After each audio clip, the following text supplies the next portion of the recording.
ओम शांति। 24 अप्रैल। शुरुआत ही बहुत नशे की है। तुम योग बल से विश्व की बादशाही पा रहे हो, चक्रवर्ती राजा बनते हो। कितनी बड़ी प्राप्ति है। तुम इस समय भगवान के सम्मुख बैठे हो। तुम्हारे खुशी में रोमांच खड़े हो रहे हैं। बच्चे कहते हैं, बाबा हम जो हैं, जैसे भी हैं तुम्हारे हैं। बाबा स्वीकार करता है, हाँ बच्चे तुम जो हो, जैसे भी हो, मेरे हो। तुम मुझे कब से बुलाते आते थे, आओ। मैं भी बंधा हुआ हूँ, आऊँगा अवश्य, लेकिन अपने समय पर। ऐसे नहीं कि मैं आऊँ ही नहीं, मुझे आना अवश्य है। तुम बच्चों को सुखी बनाने के लिए, तुम्हें पतित से पावन बनाने के लिए, तुम्हारे लिए स्वर्ग स्थापित करने के लिए। लोग तो सोचते हैं भगवान तो सर्वशक्तिवान है, वो मरे हुओं को जिला सकता है। बच्चे आते हैं, बाबा हमें आशीर्वाद दो, हमारे बिजनेस में घाटा ना हो, हमें ये बीमारी ना हो, इस बीमारी को ठीक कर दो। बाबा कहते तुमने मुझे इसलिए थोड़ा ही बुलाया, कभी कहा था क्या कि हे भगवान आओ हमारी बीमारी ठीक करो। तुमने कहा था हे पतित पावन आओ हमें पतित से पावन बनाओ। तो मैं आ गया हूँ तुम्हें पावन बनाने के लिए। मैं भारत में आता हूँ। अपनी जन्मभूमि से सबको बहुत प्यार रहता है। मेरा भी भारत से बहुत प्यार है। मैं भारत को स्वर्ग बना देता हूँ। तुम्हारे जैसा सुखी कोई और होता ही नहीं। मैं तुम्हारे लिए स्वर्ग बनाकर तुम्हें अपार सुखों में भेज देता हूँ। पहले तुम मुक्ति धाम में जाते हो, फिर स्वर्ग में आ जाते हो, तो तुम्हें अपार खुशी होनी चाहिए। बाबा की आज्ञाओं पर चलना चाहिए, बाबा की श्रीमत का उल्लंघन नहीं करना चाहिए, बाबा से साफ और सच्चे रहना चाहिए, बाबा से सीधे सीधे रहो। बाबा ये कह रहे। देखो किसी के भी साथ रहते हैं, जैसे लौकिक में भी एक पिता है और उसके 4 बच्चे हों, टेढ़े बन के चलते हो, करते कुछ हों, बताते कुछ हों, थोड़ा छुपाते हों, थोड़ा धोखा जैसा देते हों, तो बाप कहेगा ना मेरे से सीधे सीधे चलो। यहाँ भगवान कह रहा है, बच्चे मेरे से सीधे सीधे चलो, सब मेरे से क्लियर रहो। तुम सभी मेरे पास आए हो, माया से तुम्हारी युद्ध है। तुम्हें माया से हार नहीं माननी है, माया को हराना है तुम्हें। माया प्रबल है, किसी पे क्रोध नहीं करना है। कभी क्रोध आ जाता है, कभी काम आ जाता है, कभी और कोई विकार आ जाते हैं। तुम्हें माया हरा देती है, लेकिन तुम्हें हार नहीं मानना है। आज की सबसे बड़ी पॉइंट है, बाबा कह रहे मैं 16 घंटे तुम्हें फ्री देता हूँ, केवल 8 घंटे मुझे याद करो। ये स्वयं की सेवा है। ये स्वयं की सेवा करना माना विश्व की सेवा करना। कर्म करते मुझे याद करो। सवेरे का टाइम बहुत अच्छा होता है, 2 से 5 का टाइम बहुत स्वच्छ सतो प्रधान होता है। इसमें जब भी चाहो उठो और अच्छा योग अभ्यास करो, मेरे से बातें करो, शक्तियाँ लो।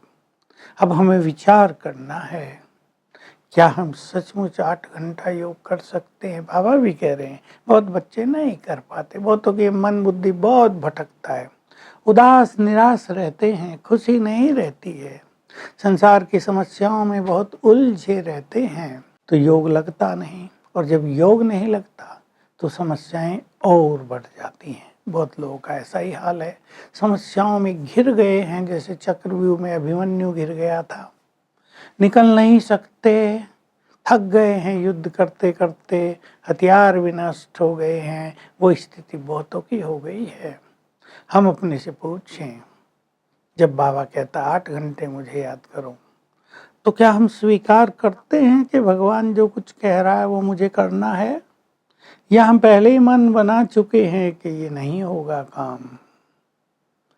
अगर हम ये मन बना लें कि हमें करना है, तो बाबा का बल बहुत हमें मिलने लगेगा। और यदि हम तैयार हो जाएं मन से कि मुझे कर्म करते हुए 8 घंटे याद में रहना है, तो हम अपना प्लान अवश्य बनाएंगे। देखो, आज ही किसी ने मुझे कहा, संसार के कोरोना का हाल देखकर कहा कि मैंने बहुत अच्छा प्लान बना लिया है। 1 घंटा सवेरे योग, 4 बार 10-10 मिनट योग, शाम को 2 घंटा योग, 1 घंटा मुरली के बाद योग। तो अगर ऐसा हम प्लान बनाते हैं तो निश्चित रूप से हमें सफलता मिलती है, क्योंकि जिससे हमें योग लगाना है वो हमारा बहुत मददगार है, वो हमें स्वयं उड़ा लेता है। लेकिन हमने ही मन में ठान लिया हो हम नहीं कर सकते, पहले ही हिम्मत हार दी हो, तो कोई कुछ नहीं कर सकेगा। और बिना योग के समस्याएं हल नहीं होंगी, सभी जान लें। कई कई लोग समस्याओं में इतने उलझ गए हैं, उनकी मैरिड लाइफ इतनी बेकार हो गई है कि वो सोचते हैं करें क्या, न छोड़ सकते न रह सकते, समस्याएं समस्याएं चारों ओर। उन्हें हम कहते हैं कि थोड़ा योग अभ्यास करो, वो तो हमसे होता नहीं, हम घर से बाहर सेंटर में जा नहीं सकते, तो कैसे काम चलेगा। बीमारी हो, कोई कहे हम तो दवाई खा नहीं सकते, तो बीमारी ठीक कैसे होगी। तो सभी को एक प्लान बनाना है। बाबा ने याद दिलाया, हथ काटे दिल यार्डे, ये कहावत है। लौकिक में तो यही होता है, जिससे बहुत प्यार होता है, हाथ से कामकाज करते भी उसकी याद रहती है। हम भी हाथ से कामकाज करें और बुद्धि शिव बाबा से जुड़ी रहे। ऐसी आप प्रैक्टिस कर लेना कि कामकाज करते हुए बुद्धि के नेत्र से जैसे शिव बाबा को निहार रहे हैं, उसकी किरणें मुझ पर आ रही हैं। थोड़ा थोड़ा वे अभ्यास करेंगे।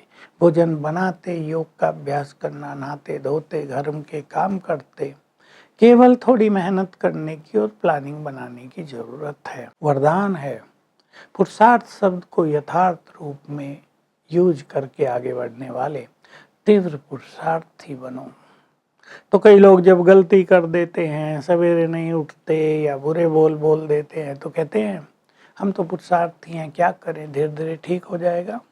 पर पुरुषार्थी का अर्थ है पुरुष के अर्थ कार्य करना, यानी आत्मा की स्मृति में रहना। हम श्रेष्ठ पुरुषार्थी हैं, ये स्मृति रखो, तो निरंतर आगे बढ़ते जाएंगे और पुरुषार्थ की गति तेज हो जाएगी। स्लोगन, यदि हम इस स्मृति में रहेंगे कि मैं मास्टर सर्वशक्तिवान हूँ, तो मालिकपन की स्थिति बनती जाएगी। हम मालिक हैं देह के, कर्मेंद्रियों के, मन बुद्धि के। तो आज सारा दिन हम कर्म योग का अभ्यास करेंगे। कर्म हाथों से करें और बुद्धि से शिव बाबा को निहारें। बार बार ये ध्यान देना, बार बार प्रैक्टिस करना। 1 मिनट की प्रैक्टिस 10 मिनट तक अपना प्रभाव छोड़ेगी और आपको लगेगा सारा दिन हम बहुत अच्छी स्थिति में थे। ओम शांति।